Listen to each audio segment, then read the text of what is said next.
Hi friends, today పులసల curry ఎలా వండుకోవాలో చూద్దాం. ముందుగా పులసల్ని శుభ్రంగా చేసుకుని ముక్కలుగా తరుక్కుని దానికి ఈ విధంగా ఉప్పు అప్లై చేయాలి.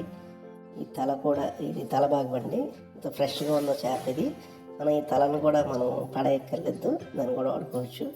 అండ్ చూడండి, పులస అంత ఫ్రెష్గా ఉందో, బ్లడ్ వస్తుంది, ఇప్పుడే బ్లడ్ కూడా ఉంది. నెక్స్ట్ ఈ బెండకాయలని కూడా కాయ కింద వేసుకోవాలండి.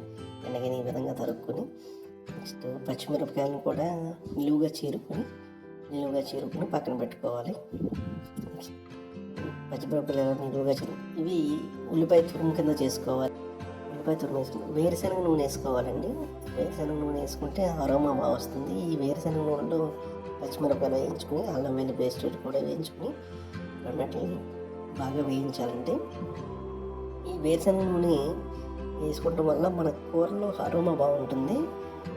నెక్స్ట్ ధనియాల పొడి, కావాల్సినంత ధనియాల పొడి వేసుకోవాలండి.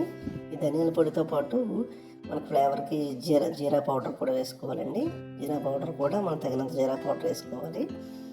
ఇవి వేసుకుని సిమ్లో ఉడికించాలండి. ఇది సిమ్లో ఉడికించడం వల్ల ఏంటంటే మన కూర ఎన్హాన్స్ అవుతుంది, టేస్ట్ ఎన్హాన్స్ అవుతుంది.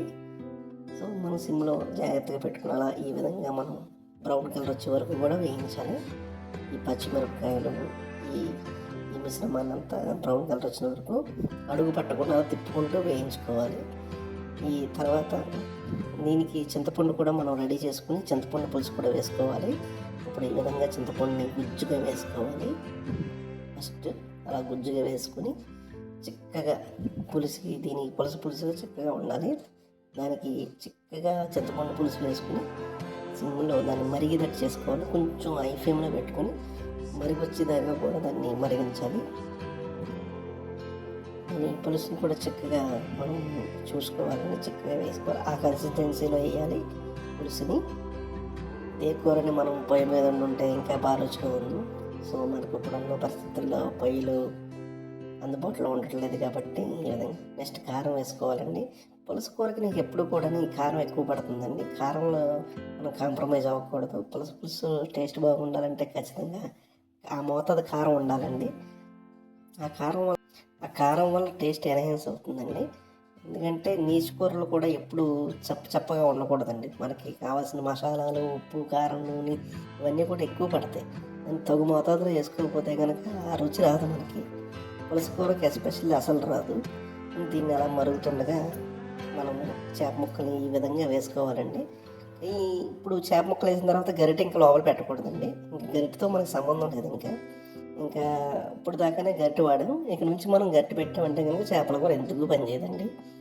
సో మనం ఇలా ఈ విధంగా ముక్కల్ని ఒకదాని మీద ఒకదాని కాకుండా ప్లేస్లో అడ్జస్ట్ చేసి ఖాళీగా అలాగా మనం పరుచుకోవాలండి. ఈ విధంగా పరుచుకోవాలి. లాస్ట్లో ఉన్న బ్లడ్ కూడా దానికి వేసి దాన్ని ఈ విధంగా మనం ఉడికించాలండి. దీంట్లో ఇప్పుడు మనం బెండకాయలు వేసుకోవాల్సిన టైం వచ్చిందండి. ఈ బెండకాయలని ఇప్పుడు దానిపైన అలా పెట్టేసి తర్వాత ఆ బెండకాయలని ఇప్పుడు వేసుకోవడం వల్ల ఈవెన్గా మగ్గుతాయండి. దీని మీద ఇప్పుడు కొంచెం కొత్తిమీర, అదేవిధంగా కరివేపాకు, కొత్తిమీర కూడా వేసుకోవాలండి. చేపల పులుసు అంటేనే కొత్తిమీర ఉండాలి కంపల్సరీగా. పులుసులో అసలు ముందే ఉండాలి. నెక్స్ట్ అలా కొత్తలాడుతూ ఉడకనివ్వాలండి. ఉడుకుతుండగా ఇప్పుడు సిమ్లో పెట్టి ఈ పులుసు చక్కగా ఉడికేటట్టు చూడాలండి. కరివేపాకు కూడా వేసుకుంటే మన ఫ్లేవర్ కూడా ఎన్హాన్స్ అవుతుంది. ఈ విధంగా మనం కొత్తలాడుతూ ఉడికించాలండి. ఉడికినప్పుడు మన ఈ గోదావరి సైడ్ ఈ పులుసు కూర బాగా ఫేమస్ అండి. నెక్స్ట్ దీనికి స్టార్ ఐటమ్ ఆవకాయ నూనె అండి. ఈ ఆవకాయ నూనె ఓటేసిన తర్వాత పులుసు కూర ఇంకా టేస్ట్ బాగా పెరుగుతుందండి. సో ఇవన్నీ అయిపోయిందండి. పులుసు కూర రెడీ అయిపోయినట్టే.